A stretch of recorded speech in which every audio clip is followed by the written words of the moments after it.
Very warm welcome to everyone once again. Thank you to our panelists for being here. All I would like to say is we're here really to deep dive into various aspects of spend management, and what we will attempt to do in this panel of industry stalwarts sitting here is really get industry-wide aspects and strategies, and I'm sure we'll summarize this panel with some great takeaways for the audience here this evening. So that's the endeavor. Once again, gentlemen, welcome. Pleasure to have you here. So let's just kickstart with some context setting. If you could help us, maybe Vikas, you can help us kickstart the panel on why, according to you, mastering spend management is so critical to not only drive growth in an organization, but to do so in a sustainable manner moving forward. So we'll get everyone's aspects on that. Thank you, Davina, and good evening to all the esteemed members of ETCFO. So I was reflecting on this, and basically, I think when we talk about spend management, usually we talk about spend management in the context of the single bottom line of profitability, right? I think it is very important and critical to think about spend management in the context of the triple bottom line. Yeah? It's not just about profit, it's about profit, people, and planet, right? So spend management, I mean, in simple terms, we basically, as Karol said, it's about cutting cost, but when it comes to sustainability, it's basically about thinking about the environment, thinking about the carbon emissions and all the impacts that we are making on the natural resources and so on. And as a result, I think in Indus Towers, for example, we really focus on all types of emissions that we do. So our spend management is focused on scope 1, scope 2, scope 3 emissions. And not just Indus Towers, I think most large corporates are really keeping this in mind when they really work out their spend management strategies. I think it's extremely critical because I think the climate disturbances that, while pursuing economic development, the climate disturbances that the businesses are causing, it's very important that we do it in a very balanced manner and become very ESG focused, very environment focused, while pursuing those economic developments. So that's my point of view. Thank you. Ashish, if we can get you in on this. Good evening to all of you, and thank you for having me here.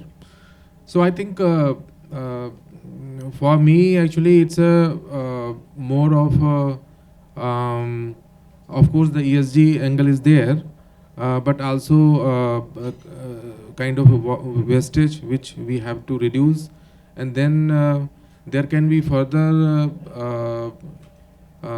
uses in the other aspect of the business. For example, if I can link it to my CRM, and then we found that how the travel data is synced with the CRM and the customer acquisition and so on and so forth.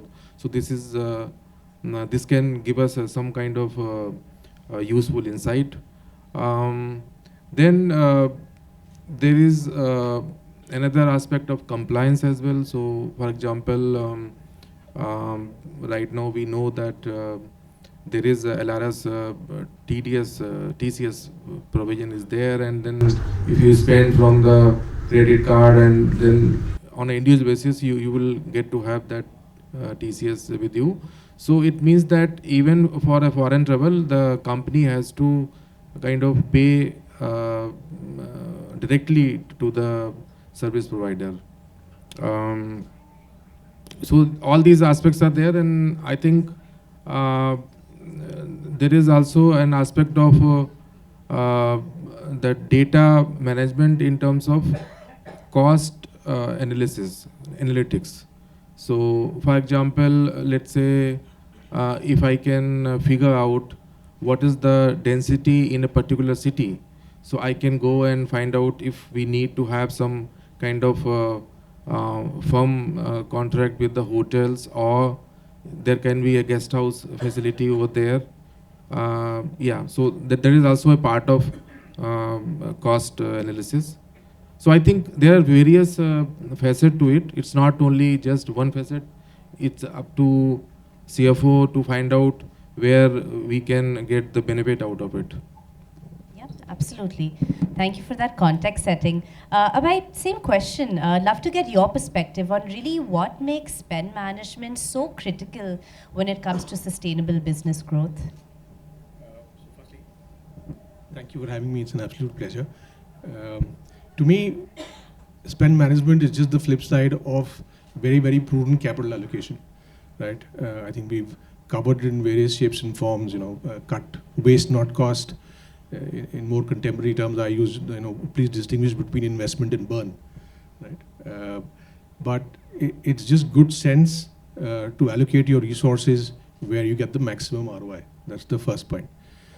Second, I work in a consumer-facing industry. It's quite clear consumers are not paying for your waste, right? So your profligacy will not go unpunished. And it's very important to, in our industry, for example, build cost for price and not price for actual cost, right? There's a big difference in mindset. And it's very important to remember that every time you're allocating budgets or tracking spends. So we're going to deep dive into these points, actually really relevant there, but let's just get our context setting done. Ashish, your perspective on this. Yeah, sure. So I think Abhay kind of referred to it. So my view on this is that I think if you look at what makes a business sustainable, I think over time, if you see businesses that have existed over many decades, and it's really because they've constantly deliver value to the customer. So I think shareholders are important, various other stakeholders are important, but no business can exist unless you constantly deliver value. And one of the ways you deliver value is that you make it affordable, or you offer it at a price point where it makes sense to your customer. It doesn't matter whether it's a luxury product or it's a economy product, but it has to be offered at a price point where it makes sense to the customer. Now, that is not possible unless your spends stay in control. Now, which is not to say that each business needs to mindlessly cut costs or to manage their spends. The key is to identify which are the good costs and which are the bad costs and align it with your strategy and customer. So just to summarize, I think the key is that you can't, in today's world, you can't offer value to your customer, which is what makes a business sustainable, unless you have your spends in control. So I'm curious, gentlemen, to what degree have all these strategies that you've laid out and perspective and value system, to what degree has this changed post-COVID? Because of course, no conversation on spend management or actually any aspect of management in an organization can be held without considering notable changes that happened post-COVID. So Vikas, maybe you could share some perhaps industry-wide trends that you've seen on how spend management and the approach has been altered post-COVID. I think specific to Indus Towers, and before Indus Towers, I was in telecom, right? So I was with Vodafone India. Now, we are in the business of managing the network for telecom industry, and no one thought that networks can be managed without physically visiting those towers, without physically visiting those locations, right? And in the entire COVID phase, people were locked in their home. They could not visit physically those towers and rectify issues and all those things. And still we had the network running, right? Telecom was the backbone of this economy during the entire, those months of COVID. And we learned how to really manage networks and maintain networks remotely, in a very digital manner. So COVID, of course, has taught us the importance of technology. Of course, it has really taught us that travel is not important. We can work from home, we can work from remote locations. Every time you don't need to be everywhere physically. It has taught us that we can really use our space much more efficiently. So many offices actually cut down space. And apart from that, I think it has really taught us the importance of business continuity, planning, having more digital ways of working, and so on. So if towers really can work in a very digital manner without really visiting, I mean, that has been a great learning for us.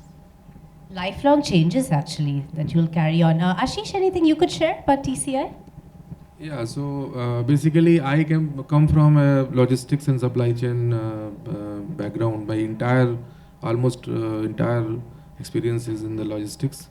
Yeah, so COVID has 2-3 things. So one is that being in the logistics, so our work never stops. and it was even more than the normal, and so is the travel as well.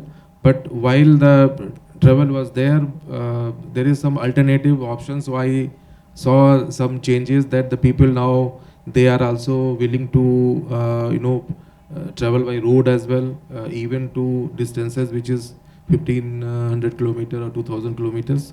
So that was also kind of those days in those six month or a year time. Yeah, so this is apart from this, I think it is true that we learned that it's not important to just have a physical connect, go there and then you meet. There's always kind of virtual, and so that has some impact on the pattern in the spend part. And last but not least is the technology as well. So during that time and now we have learned a lot in terms of technology, and yeah, so it's ultimately it's helpful. We'll get right to the technology point because you, of course, have a lot of input on that. But before that, Abhay, sort of similar question to you. What has been your learning when it comes to massive shifts in global macroeconomics, when it comes to balancing growth and spends? What have you learned in the last few years? The industry we work in, and I represent Urban Company incidentally, is hugely fragmented, unorganized, with huge asymmetry in information between the consumer and the service provider, right? So it's not been systematically tackled in the past, which is what we endeavor to do. And what we've really learned is that providing the right information to both sides of the marketplace, consumers and service providers, and controlling the service experience is critical for the business to grow. I'll just give an example. So, many of us have gotten our air conditioner service, right? And typically you will hear that topping up gas is like an annual phenomenon, like filling petrol in your tank. But it's not true, right? You don't need to do that. It's a closed loop system. The gas should last throughout the life of the air conditioner unless there's an untoward event. And we figured out a way of making sure that the consumer is able to see the gas level in the air conditioner before paying for the change. That's a great way of using technology, image recognition, real time to balance the equation between consumer and partner. So just one example of using technology in a way which makes consumers aware and knowledgeable while making a decision. I think the reason I give this example is we will see much more of this at play. Where information asymmetry disappears and consumers are far more demanding and cognizant of information and data before taking a decision. What's been one of the biggest challenges that you faced? Actually organizing, right? So how do you organize a service sector or an industry which thrives on being disorganized and being grey as far as services and quality and pricing and post-service support is concerned? How do you do that in a way where the interests of the consumers are served, but the service provider sees a significant rise in income, not by charging or fleecing, but by just seeing a high utilization? So that's I would say, the secret sauce of driving this. Thank you for those examples. Ashish, any examples you can share of strategies in spend management in the last few years that have been very effective, in your opinion? Yeah, I'll just touch on how the view has changed over the last 3 years, especially after COVID. I think a couple of things are happening. One is, I think there is absolutely a magnifying glass on fixed costs. I think what COVID taught us is that your revenue disappears overnight. Hotels is one example. So how do you look at costs? And I think the answer there is that to what extent can you variabilize? Now, there's not a new idea, it always existed. I think it just kind of underlined it when the COVID happened. I think the other big learning is that, COVID taught all of us that it's possible to execute the same thing in possibly 1/10 the time. So which means the balance 9 out of 10 days that you were spending on a task were probably waste. So it taught us how to execute at speed. I think which probably many organizations have not done earlier. However, I think what it also taught us is that the importance of investing in the right capabilities. Now, you know, if let's say you're managing networks without visiting the sites, or you know, you're delivering to consumers without ever seeing their faces, it needs a totally different set of capabilities, which while it adds to spend, but it's required to manage the disruptions that we now face very often. So I think those three things are key learnings that we've had in the last, I would say, 3-4 years. So how do you approach identifying and prioritizing your areas of spend that you know will have an impactful effect on the organization? Yeah, so, you know, I used to work with someone who had a very, I mean, this was somebody who led a business, and he had a very good way of putting it. And he says there are good costs and there are bad costs. The question is, how do you identify which is good and which is bad? And I think the answer to that is that how you know, which costs help you with your strategy and which don't, right? So, for example, if there's a company which is a luxury hospitality company, you know, for them the key is offering that particular experience to the consumer. So any costs that help you deliver that directly or even indirectly are good costs. But then there are costs which relate to back-end infrastructure, you know, which probably do not add to the experience directly.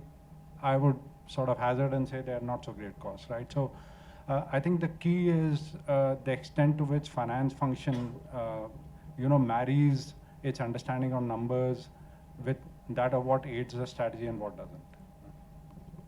And how do you also sort of segregate what counts as a spend in the first place? You know, quite a basic question, but there are payroll spends, also non-payroll spends, right? So how do you also allocate your resources, your strategy? Vikas, maybe you can share something on this, on really kind of honing in on what is the spend in the organization.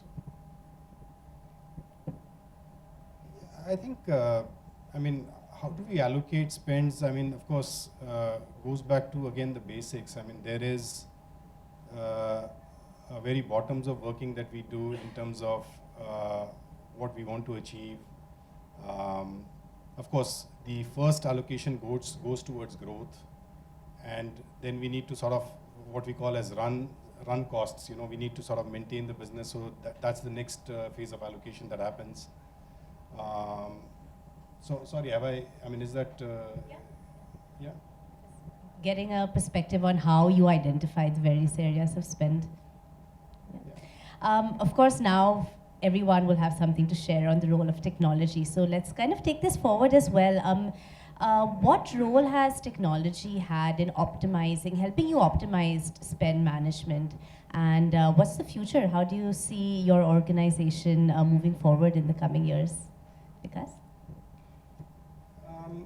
I think when it comes to technology, I think the most important thing that we can achieve is I think probably Kallol mentioned data and analytics. I think that visibility is very important, because without the visibility of where the money is going, it's going to be very difficult to manage anything, right? So to give you an example, and again, it's a very, very basic example. You know, for example, when we try to cut down what we consider as bad cost, in our business, we have the entire country divided into telecom circles, right? So circles, we did some internal benchmarking. Now, you know, we spend a lot of money on vehicles, travel, right? And road travel, because we have to visit very remote locations and visit sites. And that's a huge cost and does not feel like a good cost. While those travels are important, those commutes are important, but doesn't feel like a very important good cost. So when we went into benchmarking, it was very difficult, right? So that's where we took the help of technology, got the data analytics, and obviously there were a lot of rebuttals from the business. You know, they will give 100 reasons for why those costs need to be there. But eventually we basically, through analytics, established that, you know, while there is a business activity, there is a growth, and those costs are necessary. We are not saying it's not important, but to what extent is it necessary, right? So what is the good part of it and what is not so good part of it? And once you're able to distinguish that, that really helps you in cutting down things. So data analytics, I would say, certainly is one. And the example we were referring to earlier in terms of COVID, I think many businesses have really adopted hybrid ways of working, right? And that has been enabled only through technology, otherwise it wouldn't have been possible. So those hybrid ways of working has really helped us in many ways, because it helps you to cut down your admin cost, your, even reach out to workforce, which did not seem very possible till a few years back. Now we are able to reach out to workforce who are in very remote locations but ready to work remotely, and then maybe visit office once in a week or twice a month or things like that, at a much lower salary, right? But they get employment, the business gets the benefit, so it's a win-win. So, this is the other example. The third is, in our business particularly, the biggest cost line is power and fuel. And that's where we are trying to leverage technology to a large extent. Now, when I say power and fuel, just to give you an example, outside the transportation sector, which is the railways and the taxis and everything, probably telecom and towers are the biggest consumers of diesel. We are the biggest consumers of diesel, and that really creates a lot of scope 1 emission and all that. And we are really leveraging technology to see how can we eliminate diesel, because it's important, it's a necessary cost, but we don't consider this as a good cost, because it is not really helping growth in a very sustainable manner. So coming to the sustainability part of it, so we are sort of leveraging, working with some of the research institutions, even IITs, to see what alternate technologies are available, what alternate fuels are available, which can substitute diesel. One very interesting technology that I came across was something called aluminium air technology, where instead of diesel, you actually burn aluminium, right? And it is much more efficient. The cost is per kilowatt is almost 1/3 of what you would spend in diesel and so on. So it really helps you manage spend, it helps you manage sustainability and contribute to the environment. Thank you for those examples. It's really fascinating. Actually, we'll get now a varied perspective from everyone here. Ashish, same question. What would you say is the role of technology when it comes to really optimizing spend management? And is it possible without going digital, in your opinion? Yeah, I think digital is something which is a mindset. So everything is possible. Before digital was not there, things were happening.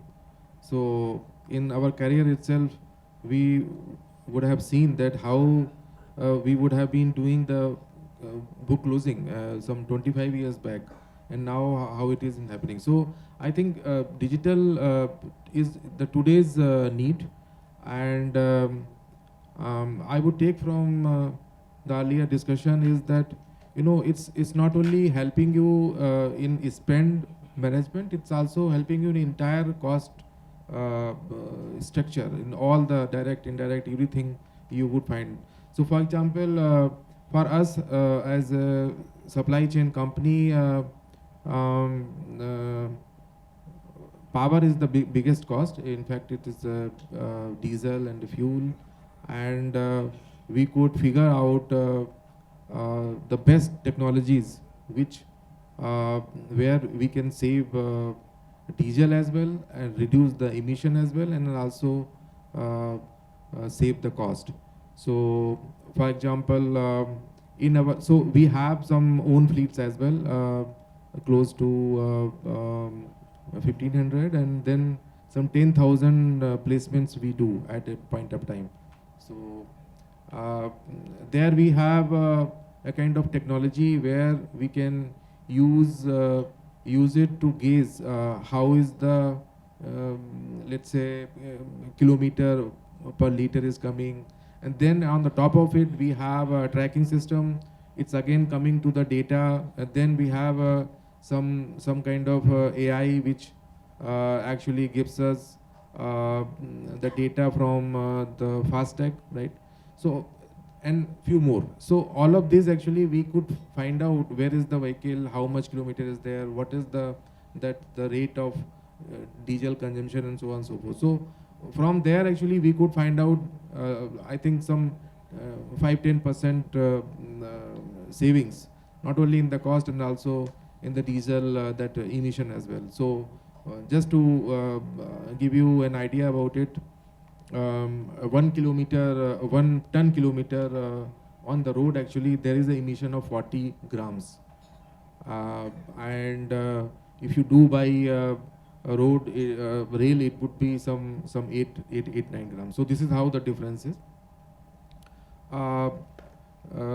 There is another aspect of, so we are kind of a labor intensive industry. So we have a lot of outsourced workers. We have our own staffs as well, close to, in a group, I think 7,500 people are there. We could figure out, and of course many companies are using it, so is to kind of ring fence the location. So earlier we had a biometric and various other forms of knowing where is the person.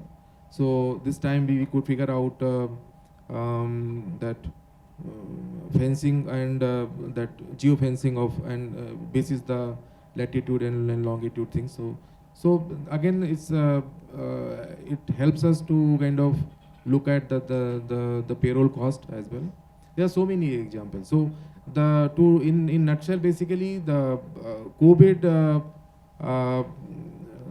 has taught us to kind of look beyond even the digital part as well. Well, one thing that's clear is obviously data is king, right? Without data, it's nearly impossible to formulate your strategies. And Abhay, I was wondering, how do you harness data to also measure the success of your spend management strategies? Are there any specific KPIs and metrics that you have in place? For sure. I think just harking back to the earlier point, technology can help you lower cost, improve accuracy, and maybe maximize reliability.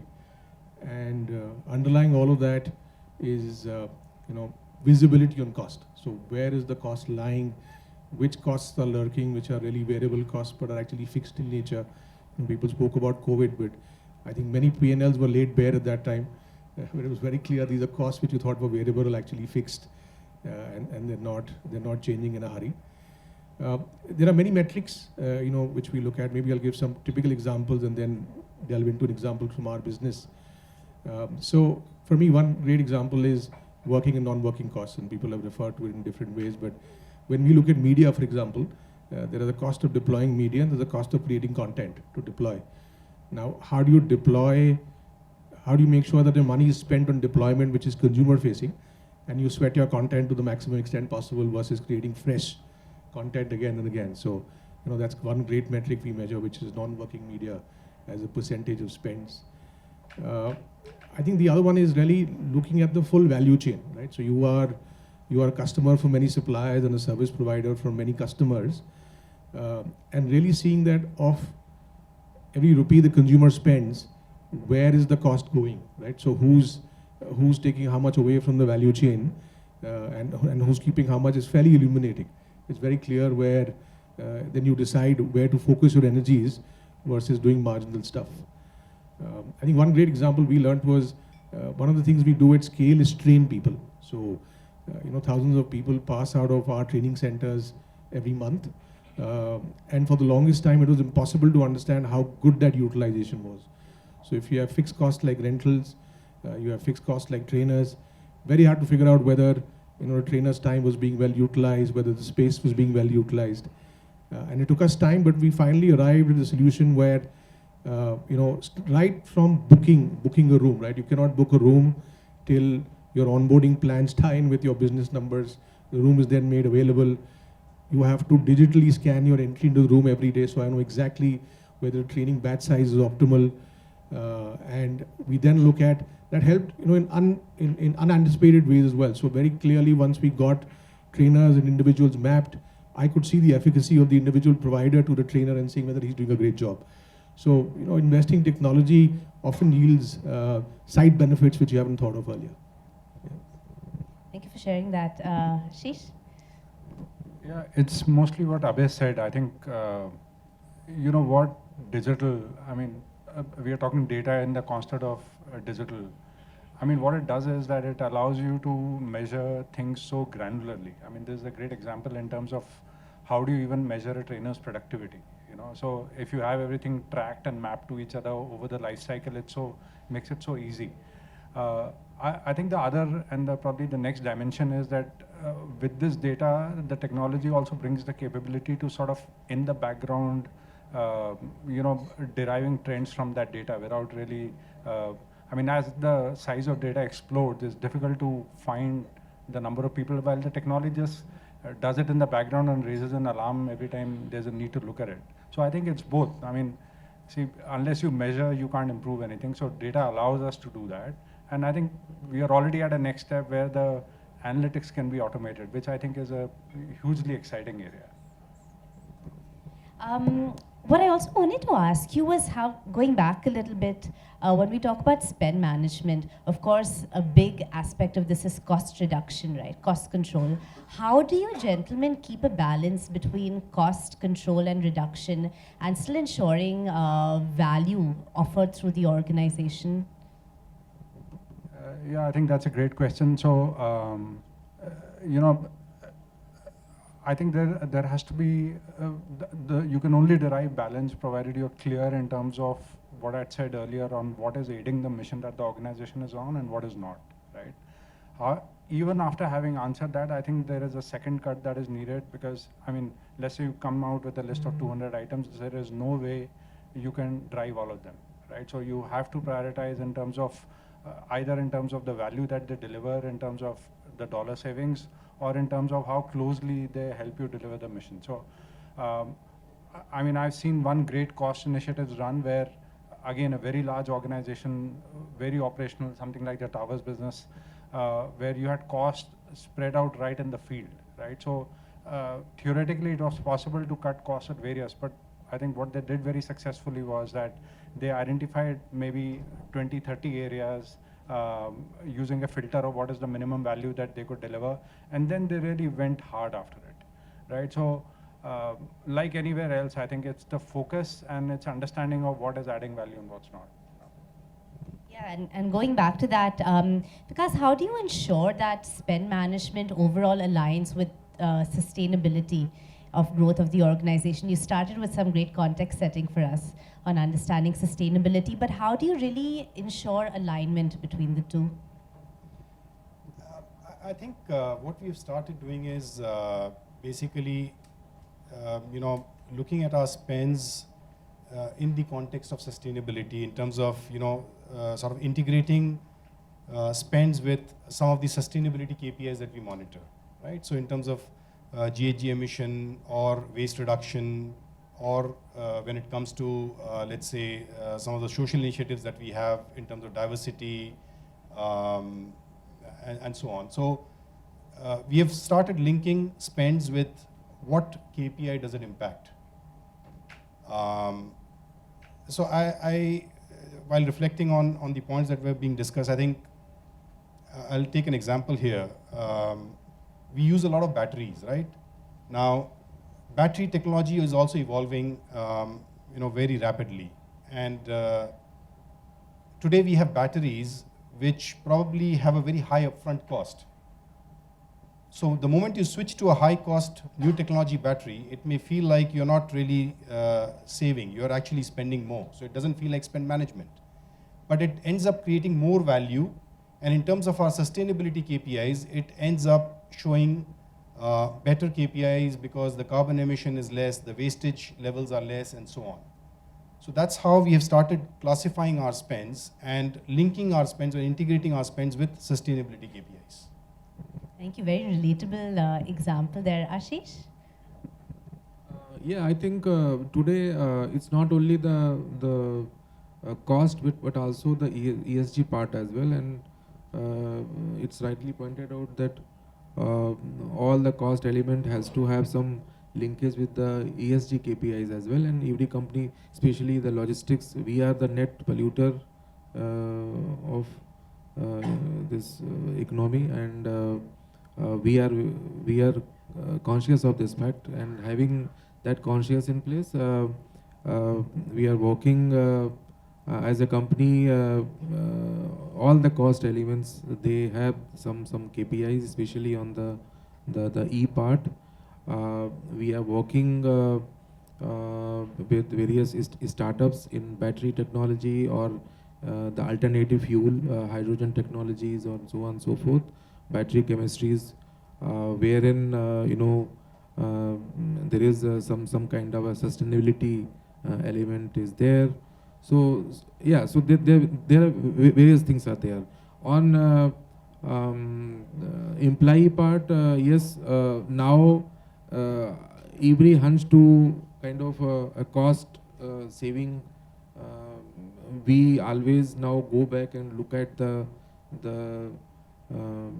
employee part, the human resource part as well in the company. So yeah, so I think it's now we have to have a strike balance, right balance, and there is no right answer. Like so, when actually you could find a very optimum balance out of it. Yeah, it's just an expedition. Absolutely. Everyone faces their own unique challenges. And as we slowly come to a close of this discussion, it'll be very interesting if you could share from your varied industries and varied vantage points, any challenges that you faced along the way. Abhay, anything you could share?